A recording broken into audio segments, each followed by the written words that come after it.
Olá pessoal, bem-vindos a mais uma aula da disciplina de Projeto Integrado 2. Hoje iremos falar sobre modelagem de sistemas, uma revisão baseada na literatura. Na agenda de hoje nós iremos tratar brevemente sobre modelos comportamentais, modelagens orientada a dados e dirigida a eventos. Além disso, iremos falar brevemente sobre engenharia dirigida a modelos. Em relação a modelos comportamentais, de acordo com Somerville, são modelos de comportamento dinâmico do sistema quando está em execução. Então ele vai tratar do sistema e vai mostrar aos responsáveis o que acontece ou deveria acontecer quando um sistema responde a determinado estímulo do seu ambiente. Esse estímulo do ambiente ele pode ser de dois tipos. Ele pode ser baseado em dados de entrada ou na execução de eventos, como por exemplo na interação. Somerville vai definir os dados de estímulos como alguns dados que chegam e precisam ser processados pelo sistema. Então pode ser, por exemplo, uma entrada de login e senha, ou pode ser o preenchimento de um cadastro, ou o registro em algum software e assim por diante. Já os eventos, ele destaca que alguns eventos que acontecem, eles disparam o processamento do sistema. Eles podem ter dados associados, mas nem sempre é o caso. Então, nesse caso, quando nós temos os eventos, nós podemos, por exemplo, ter dados digitados para a execução de um evento enviando alguma informação, ou a gente pode disparar automaticamente um processamento ou uma decisão de uma regra de negócio, por exemplo. Então, muitos sistemas de negócio, eles são sistemas de processamento de dados. E, essencialmente, eles são dirigidos por dados. E aqui, de acordo com o livro, nós temos dois exemplos clássicos, como o sistema de cobrança de telefonia, que efetua lá o sorteio e a ligação para o cliente que está em débito e o operador depois entra, e os sistemas em tempo real que fazem monitoramento, que agora com a internet das coisas estão de novo em destaque. São os sistemas machine to machine, ou máquina para máquina. Sobre modelagem orientada a dados, de acordo com Somerville, estes modelos mostram a sequência de ações envolvidas no processamento de dados de entrada e a geração de uma saída associada. Então, ele vai estar trabalhando sobre aquele modelo clássico, entrada, processamento e saída. E isso vai ser muito útil quando nós estamos trabalhando com o nosso cliente, justamente para que a gente possa coletar, por exemplo, os requisitos, fazer análise desses requisitos, para que a gente possa, de fato, conseguir compreender o que é que esse sistema ele precisa ter, para que a gente possa ir do início ao fim e, por consequência, entregar o sistema da forma correta. Então, de acordo com Somerville, eles são úteis nessa análise de requisitos, principalmente porque eles podem ser usados para mostrar do início ao fim o processamento de um sistema. Então, essa modelagem ele nos dá uma visão macro sobre as regras que o sistema deve se comprometer em seguir. Além disso, eles são comprometidos em nos mostrar uma sequência de ações, ou seja, a sequência de ação ela vai desde o atributo de entrada, que vai ser processado pelo sistema, até a sua correspondente saída, que vai ser uma resposta para o usuário. Então ele tem esse comprometimento na modelagem orientada a dados de pegar um dado de entrada, processar e permitir a saída. Um exemplo de diagrama para a modelagem orientada a dados é o diagrama de fluxo de dados. Estes diagramas eles existem até desde antes da nossa UML 2.0. E eles são diagramas, basicamente, que seguem o fluxo da informação da entrada até a saída. Eles são intuitivos e, normalmente, é possível até mesmo, eventualmente, se explicar eles para os usuários do sistema, que podem, por exemplo, participar até mesmo da validação da regra de negócio representada naquela modelagem orientada a dados. Então, esse tipo de modelagem nos ajuda a modelar e validar o sistema que a gente está propondo. Aqui nós temos um exemplo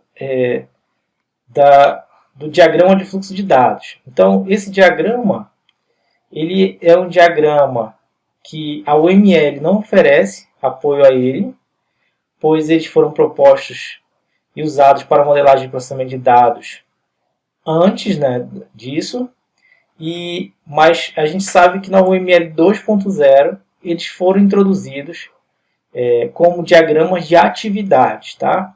E esses diagramas de atividade, eles são muito familiares ao diagrama de fluxo de dados. Então, alguns autores vão até mesmo dizer que o diagrama de fluxo de dados é representado por um diagrama de atividades na UML.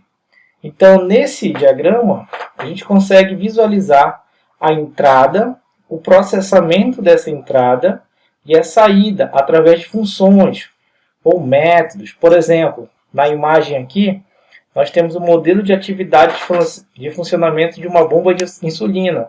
Nós acessamos o método preencher um pedido e depois esse pedido vai e retorna uma validação de um método validar, que se a validação for ok o retorno, eu vou ter um orçamento e depois eu vou fazer um pedido salvo no repositório. E por consequência, o pedido sendo realizado, eu envio ao fornecedor. Então, é um fluxo de dados do escritório da empresa até o fornecedor, que pode ser representado por um diagrama de atividades. Tá? Aqui é outro exemplo, uma forma alternativa de representação dessa justamente sequência, né, da entrada, do processamento e da saída. Ele pode também ser representado aqui como um processamento de pedidos nesse exemplo. Então, nós temos aqui o sensor de açúcar no sangue. Depois, nós obtemos o valor do sensor. Nós verificamos os dados de sensor. Calculamos o nível de açúcar. O nível de açúcar no sangue é verificado. Calcula a entrega da insulina. Depois de requisitos de insulina. Calcular os comandos da bomba de insulina que vai liberar a insulina. Comando de controle da bomba de insulina, controlar a bomba e a bomba de insulina liberando a insulina para o usuário. Então, aqui nesse caso, nós temos a forma alternativa de representar. Tá? Mas qual seria a diferença dos modelos de sequência para o diagrama de fluxo de dados? Basicamente, os modelos de sequência eles vão destacar os objetos em um sistema. Já o de fluxo de dados, como nós vimos anteriormente, eles vão destacar os métodos ou funções. Tá? Outro tipo de modelagem é a modelagem dirigida a eventos. Essa modelagem ela vai se mostrar como preocupada em relação a como o sistema vai reagir a eventos externos e internos. De acordo com Somerville, ela é baseada na suposição de que um sistema tem um número finito de estados e que os eventos, estímulos que esse sistema recebe, podem causar a transição de um estado para o outro. Então, ele trabalha com uma máquina de estados, com um autômato, na modelagem dirigida a eventos. Então, qualquer tomada de decisão, ela vai para um outro evento conhecido, factível, possível de ser encontrado. A exemplo, nesse caso, nós temos exemplo de um sistema de controle de uma válvula que pode mover-se para um estado válvula aberta e para um estado válvula fechada, quando um comando de operador ou estímulo é recebido. Então, nesse caso, o evento ele vai ser realizado a partir de uma interação do controle, que vai liberar ou fechar a válvula. Então, esse tipo de aplicação ele é muito adequado para sistemas em tempo real, quando a gente vai pensar na coleta de dados do ambiente ou de máquinas, e esses dados vão ser processados e vão dar uma saída. E essa saída pode ser uma atuação, um atuador tomando uma decisão, como, por exemplo, um sistema de alarme sendo acionado, uma notificação para o usuário, uma mensagem de entrega de pedido saindo do local até o usuário, e assim por diante. Então, a modelagem dirigida a eventos ela vai se preocupar e vai se comprometer em fazer a gestão e o controle de como esse sistema vai justamente responder ao usuário a partir de eventos externos e internos. Na UML, gente, essa modelagem ela é associada ao diagrama de estados, tá? E os diagramas de estados, como nós já vimos nessa revisão, eles mostram justamente os estados do sistema e os eventos que causam transições de um estado para o outro. E estes, gente, mostram o fluxo de dados dentro do sistema, mas podem incluir informações adicionais sobre o processamento realizadas em cada estado. Então, o compromisso aqui da modelagem dirigida a eventos, ela vai além da modelagem de estado. Então, a gente pode detalhar um pouco mais sobre o processamento também nessa etapa. Como exemplo, o Somerville destaca que um software de controle para um forno de micro-ondas, ele pode ser um exemplo de utilização da implantação de uma modelagem dirigida a eventos.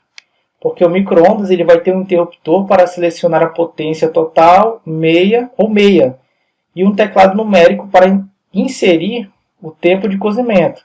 Além disso, ele vai ter um botão para iniciar e cancelar, e um display alfanumérico. Então, existem várias possibilidades de eventos aí que podem ser representadas por um diagrama de estado. Fica como exercício para vocês essa implementação. E esse sistema em si, ele pode ser considerado um sistema a ser modelado por uma modelagem dirigida a eventos. Por fim, a engenharia dirigida a modelos, ela é uma abordagem do desenvolvimento de software segundo a qual os modelos, ao invés de programas, são as saídas principais do processo de desenvolvimento. Então, nesse caso, a engenharia dirigida a modelos ela nos vai fornecer os modelos como uma oportunidade de saída. E de acordo com Somerville, os programas executados em um hardware e software são então gerados automaticamente a partir dos modelos. Então, essa modelagem ela nos vai fornecer o sistema no final, sem a necessidade da programação diretamente. Então, de acordo com os defensores da engenharia dirigida a modelos, este tipo de proposta aumenta o nível de abstração da engenharia de software e, dessa forma, os engenheiros não precisam mais se preocupar com detalhes de linguagem de programação ou com especificidades das plataformas de execução. Mesmo sendo muito boa essa proposta, no final das contas ainda acaba sendo um pouco limitada, porque as soluções elas não conseguem muitas das vezes generalizar de uma forma que possa acontecer e produzir diferentes tipos de opções de sistemas a partir de uma engenharia dirigida a modelos. Mas, para aquilo que ela é funcional, para aquilo que ela se propõe, ela consegue sim retornar bons resultados. Gente, na aula de hoje nós fizemos uma breve revisão sobre modelos comportamentais, modelagem orientada a dados, modelagem dirigida a eventos. E também tratamos brevemente sobre engenharia dirigida a modelos. Eu espero que vocês tenham gostado da aula de hoje. Muito obrigado e, como sempre, obrigado por assistirem. Até a próxima.